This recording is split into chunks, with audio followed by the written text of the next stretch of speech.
दोस्तों, हालांकि पॉक्सो पर हमने बहुत सारी वीडियोस बनाई हैं, बहुत बार आपके सभी सवालों को कवर करने की कोशिश की है।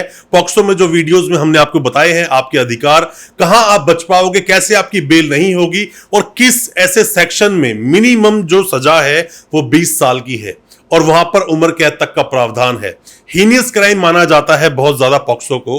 पॉक्सो है क्या? पॉक्सो है protection of children from sexual offences. जो एक्ट आया 2012 में नवंबर से ये एक्ट एक्टिवेट हो गया पूरी तरह से, आप ये समझ सकते हैं इसको। और ये जो पॉक्सो एक्ट है ये बनाया गया था बच्चों की प्रोटेक्शन के लिए, क्योंकि बहुत सारे ऐसे मुकदमे, ऐसे मामले दर्ज होते थे, ऐसी कंप्लेंट्स आती थी जिसके अंदर छोटे बच्चों के साथ में छेड़छाड़ या किसी भी तरह का फिजिकली असॉल्ट या फिजिकली जो भी एक्टिविटी, सेक्सुअल एक्टिविटीज होती हैं वो होती थी छोटे बच्चों के साथ, फिर वो लड़का हो या लड़की हो। और क्या पॉक्सो एक्ट के अंदर भी ऐसे ही कानून काम करता है कि बर्डन ऑफ प्रूफ होगा विक्टिम के ऊपर, मतलब वो प्रूफ करेगा कि हां इसने ही मेरे साथ ऐसा किया था।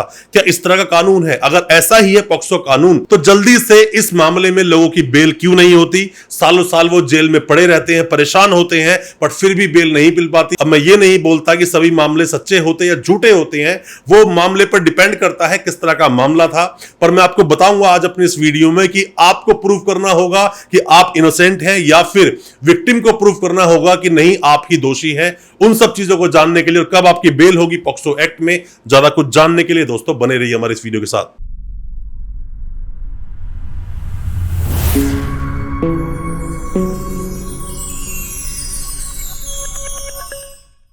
नमस्कार दोस्तों, स्वागत करता हूं आप सभी का अपने इस YouTube चैनल पर जिसका नाम है फाइट फॉर ट्रू। मेरा नाम है वीरेंद्र वर्मा। जैसा आप सभी जानते हैं, हम इसी तरह की लीगल अवेयरनेस की वीडियोस आपके लेकर आते हैं और कोशिश करते हैं कि आपको हम कानूनी जानकार बना सकें। बहुत सारी हमने वीडियोस बनाई है क्रिमिनल केसेस पर, कैसे आप जेल से निकलेंगे, कैसे आप बेल लेंगे, और यह भी बताया है किसी की बेल को कैंसिल कराना हो तो बेल आप कैंसिल कैसे कराएंगे, कन्विक्शन कब होता है, किस मामले में कितना कन्विक्शन है। पर जो ये एक्ट है, एक्ट क्या बोलता है? The protection of children from sexual offences act 2012 नवंबर में ये एक्ट आया था। एक्ट आया इसलिए कि बच्चों के साथ जितने भी तरह से कुकर्म लोग कर देते हैं, सेक्सुअली असॉल्ट करते हैं उन लोगों को सजा किस तरह से दी जाए और ज्यादा इसको हार्ड कैसे बनाया जाए, ताकि लोग कभी भी ये सब हरकत करने से पहले उनकी रूह कांपे कि ऐसा नहीं करना है, जेल गए तो जमानत नहीं होगी जल्दी से। पर इसी एक्ट का बहुत तरह से मिसयूज भी किया गया। मैं ये नहीं कहता बहुत ज्यादा मिसयूज किया गया, पर हां मिसयूज तो हुआ। कई बार तो लोग जानते भी नहीं है। एक लड़का और लड़की किसी रिलेशन में आए, लड़की की उम्र थी 17 साल, लड़के की उम्र थी 19-20 साल। तो ये एक ऐसी उम्र होती है जहां पर लड़का और लड़की दोनों अफेक्शन में, रिलेशन में आ जाते हैं। और यहीं पर जब वो घर से भाग भी जाते हैं या दोनों के बीच में रिलेशन बन जाता है, तो यहां कंसेंट का मामला नहीं चलता है। कंसेंट नहीं चलता है पॉक्सो के अंदर कि कंसेंट था उसका। पर हां, अगर हम दूसरे हैंड पर देखें तो दोनों की रजामंदी जरूर थी। और 17 साल का बच्चा हालांकि बड़ा हो जाता है, पर ऐसा पॉक्सो एक्ट नहीं कहता, ऐसा जेजे एक्ट नहीं कहता। वो यही कहता है कि 18 साल से कम की अगर उम्र है, लड़का हो या लड़की हो, ज्यादातर मामले लड़कियां ही दर्ज करवाती हैं। लड़कियों की उम्र 18 साल से 2 दिन भी अगर कम है, 1 दिन भी अगर कम है, तो भी पॉक्सो के तहत ही मामला दर्ज किया जाएगा। अब इसमें कौन कौन से सेक्शंस को पढ़ना बहुत जरूरी है, उससे पहले तो आप ये समझिए टोटल सेक्शंस कितने हैं पॉक्सो एक्ट में। 46 टोटल सेक्शन है और 9 चैप्टर में इसको डिवाइड किया गया है। सबसे खतरनाक सेक्शन की बात करूं, सेक्शन 6, जिसमें कि बताया गया है कि मिनिमम 20 साल की सजा होगी और उम्र कैद तक का प्रावधान है। आप लॉ स्टूडेंट हैं, आप वकील हैं, या फिर आप कानून को समझना चाहते हैं, तो कौन कौन से सेक्शंस को मेन रूप से आपको पढ़ना चाहिए? पढ़ने तो हालांकि आपको सभी सेक्शंस चाहिए, हालांकि इतनी बड़ी बुक नहीं है। मैं आपको बुक दिखा देता हूं। ये बुक है, ये पॉक्सो एक्ट है हमारा। इस पॉक्सो एक्ट में यहां पर लिखा भी, आप पढ़ेंगे, the protection of children from sexual offences act 2012 नवंबर में ये आया है। और इसको आप पढ़ेंगे 2019 में अमेंडमेंट्स हैं, क्या क्या अमेंडमेंट्स हैं, और ज्यादा सीरियस बनाया गया इस पूरे मामले को, वो सब भी आपको यहां से पढ़ने से मिल जाएगा। इसके सेक्शंस मैंने बताया कि 3, 5, 7, 9, आप ये पढ़िए, इससे आपको बहुत कुछ समझने को मिलेगा। पर यहां पर एक मामला अड़ जाता है, पेच अड़ जाता है, जो आपको समझना बहुत जरूरी है, जहां पर मैंने अक्सर वकीलों को गलती करते देखा है जब कोर्ट में खड़े होकर बहस कर रहे होते हैं, जब आर्ग्यूमेंट होते हैं। अब दोस्तों यहीं पर आपको एक लाइन को समझना होगा। हम स्लोगन क्या जानते हैं? An accuse is innocent until proven guilty. ध्यान रखना मेरी इस बात को, an accuse is innocent until proven guilty. जब तक एक्यूज का दोष सिद्ध ना हो जाए उसको हम इनोसेंट ही कहेंगे। पर यह रूल यहां फॉलो नहीं करता। क्या फॉलो करता है? एन एक्यूज इज गिल्टी एक जो एक्यूज है वो गिल्टी है अनटिल प्रूवन इनोसेंट, जब तक वो इनोसेंट प्रूव ना कर दिया जाए। और ये क्या बोलता है इसी एक्ट का सेक्शन 29। यहां कई बार मैंने वकीलों को गलती करते हुए देखा है। जब कोर्ट में मैं बैठा होता हूं, अपने जो टर्न का इंतजार कर रहा होता हूं, तो वहां पर इस तरह से कुछ बात चल रही होती है कि वहां पर बर्डन ऑफ प्रूफ किसके ऊपर है। और जैसे ही एविडेंस पर आपका केस आता है, मैं हमेशा से बोलता हूं जल्द से जल्द चार्ज फ्रेम कराएं, क्योंकि चार्ज फ्रेम होने से मानते हैं कि ट्रायल शुरू हो गया, यहीं से शुरू हो जाती है कहानी कि 29 आप पर अप्लाई हो गया। पर चार्ज फ्रेम आप नहीं कराएंगे, एविडेंस पर नहीं लाएंगे अपने केस को, और मामला अगर आपका सेक्शन 6 का है, punishment for aggravated penetrative sexual assault, जिसके अंदर 20 साल मिनिमम सजा है। सेक्शन 6 अगर लगा है आपकी एफआईआर में, जब भी आप किसी का पॉक्सो का केस किसी को देते हैं तो उसे खुद पढ़ लिया कीजिए कि उसमें सेक्शन 4 लगा है, 6 लगा है, 8 लगा है, क्या लगा है आप पढ़े। पर अगर 6 है तो मामला बहुत गंभीर है। और साथ में ही 76 तो लगेगा, 376 साथ में आएगा ही आएगा।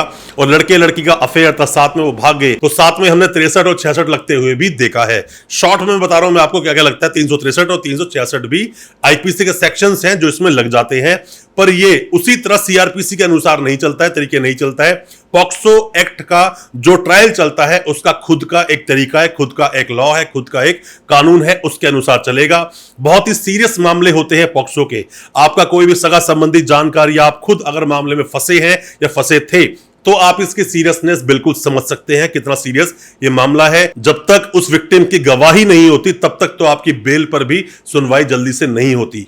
बहुत सारे मामले फेक भी आते हैं, लड़के लड़की का अफेयर था और या फिर गलत तरीके से एज लगा दी, बाद में प्रूव होगा एज सही थी गलत थी, या डॉक्यूमेंट आपने क्या लगाया, ये सब प्रूफ होने वाली बाद में चीजें होती हैं। बट फिलहाल तो पुलिस आपको अरेस्ट कर लेगी और आपको जेल जरूर भेज देगी। दोस्तों ऐसा नहीं है कि पॉक्सो एक्ट अगर आप पर लग गया तो बेल आपको मिलेगी ही नहीं। कई बार बेल मिलती है, high court supreme court bail दे देते हैं। कब? जब लड़का लड़की अफेयर में थे, या प्राइमा फेसी केस दिख ही नहीं रहा है, या बहुत सारी गलतियां हैं उसमें। बट जो सेक्शन 6 के मामले होते हैं, सेक्शन 6 हमेशा आपके ऊपर लगेगा जब आप उस लड़की को जानते थे, भरोसे में थी वो लड़की, और फिर आपने कुकर्म किया, तो वहां सेक्शन 6 का एक एंट्री हो जाती है जहां मिनिमम 20 साल की सजा है।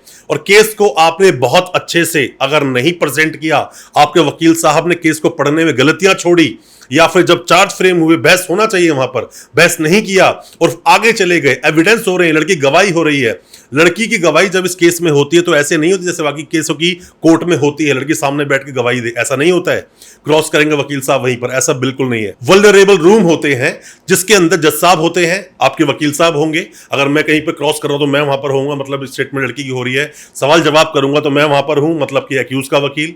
पीपी साहब वहां बैठे होते हैं। अगर विक्टिम ने साथ में ही, अगर पीड़िता ने, मतलब कि अगर साथ में ही कोई प्राइवेट वकील साहब कर लिए तो वो भी होंगे।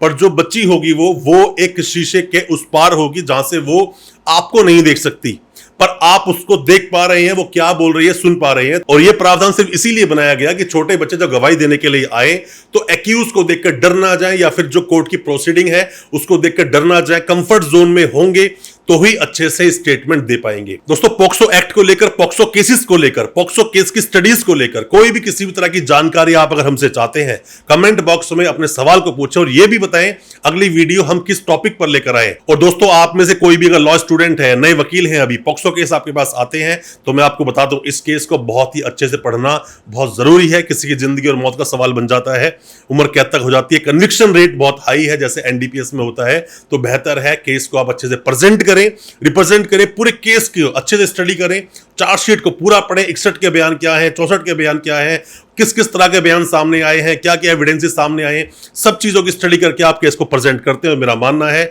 आपका एक्यूज जो इनोसेंट है वो पहले से निकल भी सकता है, बेल भी कराई जा सकती है और बरी भी हो सकता है। कोई भी किस तरह के सवाल है, आपके सवालों का इंतजार रहेगा ताकि हम आपको बता सके क्या है आपके अधिकार और किस तरह से आप फेक केसेस से बाहर निकल सकते हैं। अच्छा लगा आज का वीडियो, हमारी वीडियो को ज्यादा से ज्यादा अपने दोस्तों, परिजन, परिवार में शेयर करें ताकि वो भी अपने आप को कानूनी जानकार बना सके। और अच्छा लगा आज का वीडियो, हमारे चैनल को अभी सब्सक्राइब करें, साथ में लगा बेल आइकन जरूर दबा दें ताकि इसी तरह की लीगल अवेयरनेस की वीडियोस हम आपके लेकर आ सके सबसे पहले।